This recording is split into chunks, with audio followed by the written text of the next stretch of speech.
আসসালামু আলাইকুম সুপ্রিয় চাকরি প্রত্যাশী বন্ধুরা, আমরা শতকরা থেকে আবার একটা নতুন অঙ্ক নিয়ে এসেছি। আজকের অঙ্কটা একটু বৃদ্ধির ক্ষেত্রে আমরা করেছিলাম, আজকে আমরা করব হ্রাস হলে কি হয়, কমে গেলে কি হয়। দেখো, 1 কেজি চালের মূল্য পূর্বে কত ছিল? 75 টাকা ছিল, কিন্তু বর্তমানে তা 60 টাকা দরে বিক্রয় হচ্ছে। তবে শতকরা কত হ্রাস বা কম হয়েছে? ঠিক আছে, অঙ্কটা আরেকবার দেখি। 1 কেজি চালের মূল্য পূর্বে ছিল 75 টাকা, কিন্তু বর্তমানে সেটা হলো 60 টাকা।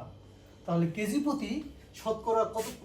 কেজি প্রতি কমলে কত আমাদের? 75 থেকে 60 বাদ দিলে কত হয়? 15।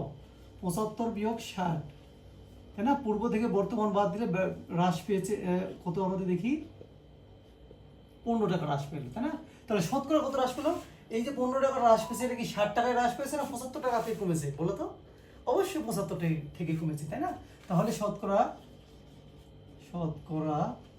হ্রাস কত পেয়েছে? যেটা কমেছে সেটা উপরে, প্লাস মাইনাস বলেছিলাম, এটা মাইনাস হয়েছে, উপরে দিলাম। কার মধ্যে কমেছে? 75 এর মধ্যে কমেছে, গুণ হলো 100। এই যে আমাদের ফর্মুলা, এই যে 5 15 75, 5 20 120। তাহলে 20% আমাদের কোথায় আছে? 20% আমাদের আছে ক নম্বর। এটা হলো উত্তর।